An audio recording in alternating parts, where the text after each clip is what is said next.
ప్రపంచమంతా కూడా ఈరోజు పొల్యూషన్ బాగా పెరిగిపోతూ ఉంది. థర్మల్ పవర్ ఏంటి, మనం గ్రీన్ ఎనర్జీ పోవాలని చెప్తా ఉన్నారు. Clean and green energy fine, మనం కూడా పోవాలి. పోతున్నటువంటి సందర్భంలో కొత్త అవకాశాలు ఇవి. ఈ కొత్త అవకాశాల్లో కూడా మహిళలకి మనం ఎందుకు ప్రోత్సహించకూడదని మా ప్రభుత్వం ఆలోచన చేసింది. అందులోంచి వచ్చిందే సోలార్ పవర్ ప్రాజెక్ట్స్ని మామూలు పారిశ్రామికవేత్తలందరికీ అదాని లాంటి వాళ్ళు, అంబానీ లాంటి వాళ్ళకి ఇవ్వటం ఎందుకు, మన మహాలక్ష్మిలు కూడా మన రాష్ట్రంలో చాలామంది ఉన్నారు, వాళ్ళకి ఎందుకు ఇవ్వకూడదని చెప్పేసి మేము ఆలోచన చేసి ఒక ఎంఓయూ చేశాం. 1000 మెగావాట్ల పవర్ సంబంధించినటువంటి ఎంఓయూని ఎనర్జీ డిపార్ట్మెంట్ నుంచి సెల్ఫ్ హెల్ప్ గ్రూప్స్కి సంబంధించి ఒక ఎంఓయూ చేసి ఈరోజు ముందుకు పోతూ ఉన్నాం.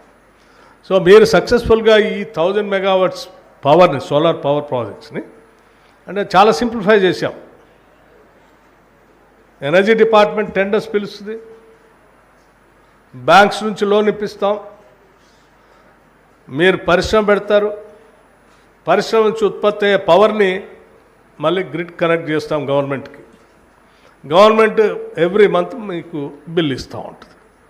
సో పరిశ్రమను పెట్టించేదే గవర్నమెంటే, కొనుగోలు చేసేది గవర్నమెంటే, బిల్ ఇచ్చేది కూడా గవర్నమెంటే. ఈ కార్యక్రమాన్ని చేసి సింప్లిఫై చేసి మీకు ఒక మంచి బిజినెస్ని మీకు అందించిపోతాను. ఇది సోలార్ పవర్తో. వీటితో పాటు ఇంకా గ్రామీణ ప్రాంతాల్లో అందించుకోవటానికి కావాల్సినటువంటి ఎంఎస్ఎంఈ ద్వారా పనికొచ్చే ప్రతిదాన్ని ఐడెంటిఫై చేసి వాటి ద్వారా ఎక్కువ మంది self help group members involve చేసి చేయడానికి ఎంత అవకాశం ఉందో చేయాలన్నటువంటి ఆలోచనతో ఈ రాష్ట్ర ప్రభుత్వం ముందు పోతా ఉంది. తప్పనిసరిగా నేను ఆర్థిక శాఖను కూడా చూస్తూ ఉన్నాను.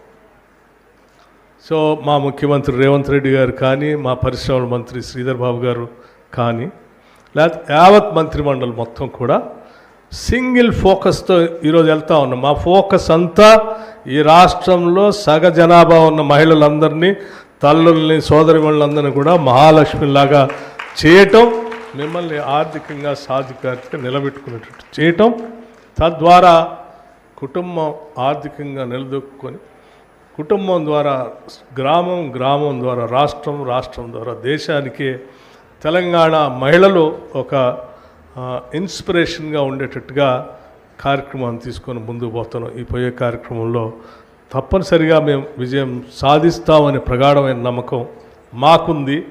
విజయం సాధించేటట్టుగా ఈ ప్రభుత్వం నడవాలని మీరందరూ మనస్ఫూర్తిగా దీవించండి అని కూడా నేను కోరుతా ఉన్నాను.